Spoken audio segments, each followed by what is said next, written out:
হ্যাঁ, আজকে তোমাদের দাদাভাই কিছু চারা মাছ এনেছিল। যদিও চারা মাছ আমরা খাই না, সাধারণত বড় সাইজের পোনা রুই মাছ বা কাতলা মাছই কাটিয়ে আনা হয় বেশিরভাগ। আর চিংড়ি, পাবদা, পার্শে এগুলো তো রয়েছে, কিন্তু ওই ছোটো ছোটো চারা মাছে প্রচুর কাঁটা লাগে। ইদানিং না ওই সব আর খেতে পারি না। ছোটোবেলায় মা রান্না করতো, যদিও খেতাম, কিন্তু কাটা মাছ খেতে বরাবরই অসুবিধা আমার নয়, মনে এখন সবাইরই হয়। তার মধ্যে এই কাটা মাছগুলো এনেছে যেহেতু, বাটা মাছ এনেছে ছোট্ট ছোট, তো আমি ভাবলাম তাহলে বাটা মাছ সর্ষে দিয়ে ঝাল করি, কারণ পাতলা ঝোল করলে খুবই ভালো হতো, খুব হেলদি হয়। কিন্তু মনে হলো যদি খেতে না পারি, ছোটো মাছ একটু আঁশটে গন্ধ লাগে। তো যাই হোক, অনেক ভালো করে ধুয়ে, অনেকবার ধরে ধুয়ে, লেবু দিয়ে মাখিয়ে সব কিছু করে সর্ষে পোস্ত দিয়ে করলাম বাটা মাছের ঝাল। তার সঙ্গে করেছিলাম চিংড়ি দিয়ে পুঁই শাক। হ্যাঁ, পুঁই শাক তোমাদের দাদাভাই আগে এনে রেখেছিল, 2 দিন হলো। তো ভাবলাম যে পুঁই শাকটা কেন রান্না করি, কারণ চিংড়ি মাছ তো ঘরে থাকেই। চিংড়ি দিয়ে পুঁই শাক, সেটা তো খেতে দুর্দান্ত হয়েছে। দেখেছি টাটকা শাকের থেকে শাকটা যদি একদিন একটু শুকিয়ে যায়, তাহলে জল জল ভাবটা কম হয় আর ড্রাইনেসটা হয়, আর যেটা খেতে খুবই ভালো লাগে। নাহলে পানসিটা ভাবটা একটু একের সময় হয়ে যায়, মানে রান্না করতে কম সময় লাগে, যেহেতু বেশি জল বেরোয় না, জলটা অলরেডি আগেই শুকিয়ে যায়। তারপরে যেটা রান্না হয় সেটা তো নিট অ্যান্ড ক্লিন পরিষ্কার রান্না হয় আর খুব রিচ হয়। তো সেইভাবেই করেছিলাম পালং শাক, মানে পুঁই শাক দিয়ে চিংড়ি, তার মধ্যে আলু আর বেগুন ছিল, সেটা দিয়েই করেছি। আর অন্য ঝিঙে ফিঙে ছিল না, হ্যাঁ কুমড়ো ছিল, আলু বেগুন আর কুমড়ো দিয়ে রান্না করলাম পুঁই শাক চিংড়ি দিয়ে। ফাটাফাটি খেতে হয়েছে, খুবই অসাধারণ হয়েছে। কিন্তু আজকে তোমাদের দাদাভাই সকালবেলায় খেয়ে নিয়েছে, তারপরে, কারণ ওর সকাল সকাল কাজ যাওয়ার থাকে, তারপরে খেলো মেয়ে আর মেয়ের বান্ধবী। আজকে ওদের প্রজেক্ট ছিল, তো একসঙ্গে করেছে।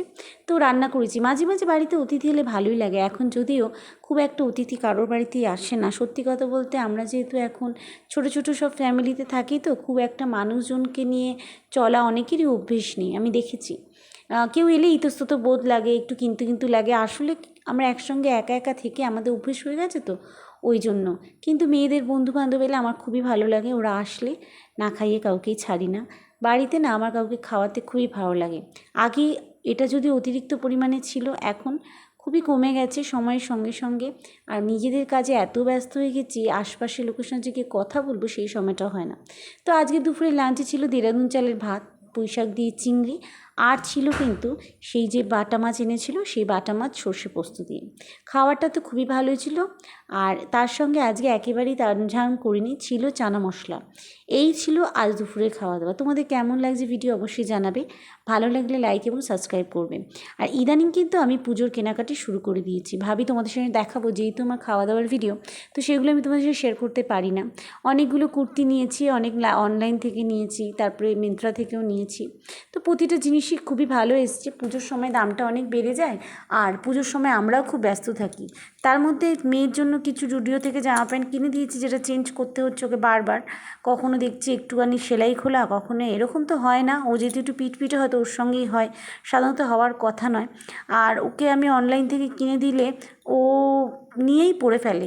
আমরা যেমন কি জামা কাপড় তুলে রাখতাম ছোটোবেলায়, যে সারা বছর ধরে সঞ্চয় করতাম, পুজোর সময় সব মিলিয়ে একসঙ্গে পরতাম। কিন্তু আমার মেয়ে আর আমার হাজব্যান্ড পুরো উল্টো। এরা যখনই জামা কাপড় কেনে সঙ্গে সঙ্গে সেটা পরেই বেরিয়ে পড়ে, একদম এরকম টাইপের। আমি দেখে অবাক, তখন পুজোর আগে কিনে দিচ্ছি ঠিকই, কিন্তু পুজোর সময় পরার মতো আর কিছুই থাকবে না। যাই হোক, মা দাদা দেয়, মানে ও দিদিমা ও মামা দেবে, তখনই পরবে। পুজো এসে গেছে বন্ধুরা, তোমরাও কেনাকাটি করো, কারণ পুজোর সময় প্রচণ্ড ভিড় বেড়ে যায়, প্রাইসটাও অনেকটাই বেড়ে যায়। আর ক্রাইসিসের সময় মানুষ তাড়াহুড়োতে যা পায় তাই নেয়। এক্সচেঞ্জের ব্যাপার থাকলে সেটা তো সেই সময় হয় না, খুবই হ্যারাসমেন্ট হয়। প্রতি বছর আমি এটা ফেস করি, দ্যাটস ওয়াই এই বছর আমি কিন্তু খুব তাড়াতাড়ি কেনাকাটি শুরু করে দিয়েছি। জুতো কিনে নিয়েছি আমি মিন্ত্রা থেকে, এত অপূর্ব একটা জুতো কিনেছি, মানে আমার নিউ কাট ভালো লাগে, তো নিউ কাটস টাইপে কিনেছি, একটু অন্যরকম, এত স্টাইলিশ, এত সুন্দর যে কী বলবো। মিন্ত্রা থেকে জামা নিয়েছি 2-3টে, ছেলের নিয়েছি, মেয়ের নিয়েছি, আমার নিয়েছি, ভাইয়ের বউয়ের নিয়েছি, ভাইয়ের নিয়েছি।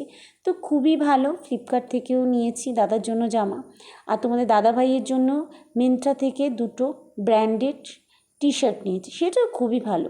মোটামুটি আরও 1-2টো, মানে আরও 4-5টা কিনলে কেনা হয়ে যাবে। আমার জন্য 4-5টা জামা কিনে নিয়েছি। জামাগুলো এবারে পুজোতে আর কিছু নিজে থেকে কিনবো না, এবারে মা দেবে, দাদা দেবে, যা দেবে দেবে। তো এই হয়েছে ব্যাপার। আর আমি যেহেতু চুড়িদার পরি, শাড়ি আলমারি ভর্তি থাকলেও শাড়ি একেবারেই পরা হয় না।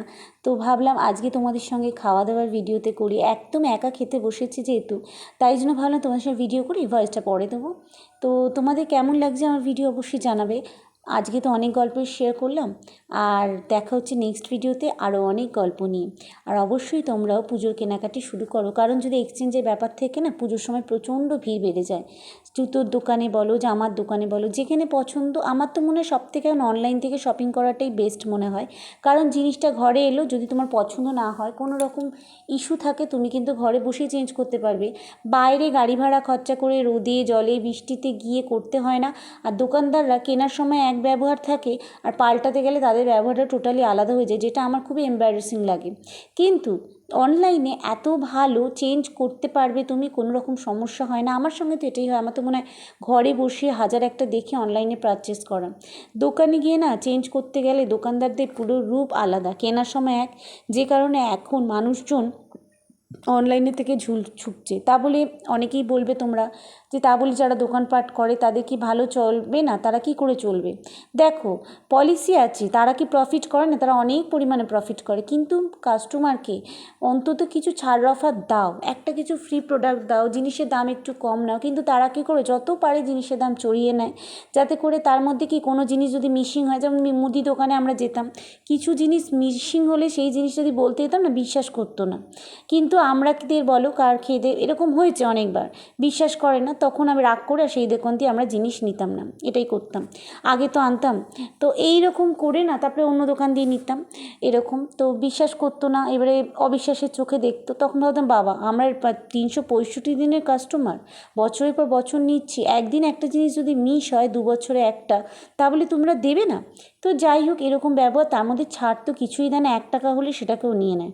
কিন্তু অনলাইনে দেখো কত অফার দেয়, এক তো দাম জিনিসের কম, তার মধ্যে ফ্রি প্রোডাক্ট তো দিতেই থাকে।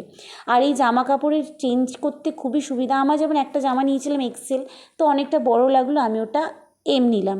তো যাই হোক, বাড়িতে বসে কিন্তু চেঞ্জ করে দিল, একটা এক্সট্রা চার্জ লাগলো না, আমাকে যেতে হলো না, আমাকে একটা প্রশ্ন করলো না যে কেন হলো। ঠিক আছে, আমি বললাম সাইজ ইস্যু, জাস্ট একটা লাইন লিখলাম, হয়ে গেল। যদিও অনেকে বলবে যে যারা বাইরের দোকানদারি করে তাদের কিভাবে চলবে, তাদের নিশ্চয়ই চলবে ভালো ব্যবহার, আর মানুষ এক্সচেঞ্জ করতে গেলে যেন এক্সচেঞ্জ করে দেয়, যতবার যাবে। যদি জিনিসের ট্যাগ থাকে, ভালো জিনিসের কন্ডিশন একদম A to Z থাকে, দেওয়া উচিত। কিন্তু কি বলো তো, তাদের লোভটা এত পরিমাণে বেড়ে গেছে, লাভ তো একটা জিনিসের ওপর ট্রিপলের ওপর লাভ করে, মানে অনেক গুণ, 4 গুণ 6 গুণ লাভ করে। তারপরেও কিন্তু তারা মানে কাস্টমারদের সঙ্গে একদম ভালো ব্যবহার করে না। তো আমার এটা তিক্ত অভিজ্ঞতা আছে, তাই আজ তোমাদের সঙ্গে শেয়ার করলাম। তো আজ এই জন্য আমার মনে হয় এখনকার ব্যস্ততার যুগে যে অফিসে কাজ করে তাকেও শপিংয়ের দরকার নেই, যে ফাঁকা টাইমে অনলাইনে অর্ডার করে দিক, বাড়িতে এলে পছন্দ হলে নাও, নাহলে রিটার্ন করে দাও, খুব সুন্দর একটা সময়। তো যাই হোক, যদি কেউ বিজনেস করতে যাও অনেস্টলি করলে কিন্তু নিশ্চয়ই চলবে, আমি সেটা বলছি না। তো তোমাদের মতামত অবশ্যই জানাবে আমার সঙ্গে একমত হলে। আর আজকের রেসিপিগুলো কেমন লাগলো জানাবে, তোমাদের কি রান্না হয়েছিল জানাতে কিন্তু ভুলো না। আজকের মতো বাই অ্যান্ড টেক কেয়ার, দেখা হচ্ছে নেক্সট ভিডিওতে। আবারও অনেক গল্প, অনেক অভিজ্ঞতা তোমার সঙ্গে শেয়ার করব, কারণ তোমরা আমার পরিবার। Bye and good night.